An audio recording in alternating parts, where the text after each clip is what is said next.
వచ్చి 2 గంటలు అవుతుంది, ఎవరు రారేంటి?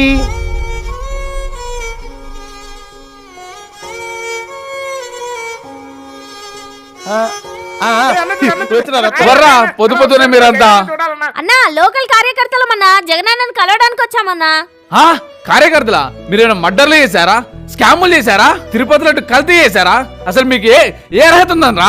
అన్నా అట్లా కాదన్నా, పార్టీ కోసం లోకల్ గా ఎంతో కష్టపడుతున్నాం అన్నా. ఒకసారి అన్నను కలుద్దామని వచ్చామన్నా. కార్యకర్తలు అయినంత మాత్రాన అన్నను కల్పించాలా? ఇంతకు మీరు మనోళ్ళేనా? కాదన్నా, కింద ఉండన్నా, అందుకే చెప్పులు కూడా వేసుకోలేదు. ఇది కాదండి ప్రజలు కోరుకునేది. మార్పు కోరుకుంటున్నారు. వ్యవస్థలో మార్పు, విధానాల్లో మార్పు, రాజకీయాల్లో మార్పు. సర్లే వెళ్ళు, ఒక్కడ వెళ్ళు. ఎక్కడికి? అన్న దగ్గర వెళ్ళకు, దూరం దూరం ఉండు. ఓకేనా?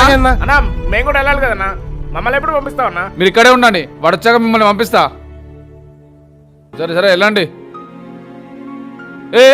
2 రోజులు అన్న మీటింగ్ ఉంది, 2000 మందిని అరేంజ్ చేయండి. ఓకేనా? అరే వీళ్ళేంట్రా, పార్టీ అధికారంలో ఉన్నా లేకపోయినా కార్యకర్తలకు విలువే ఇవ్వరు, ఇంత నీచంగా చూస్తున్నారేంట్రా?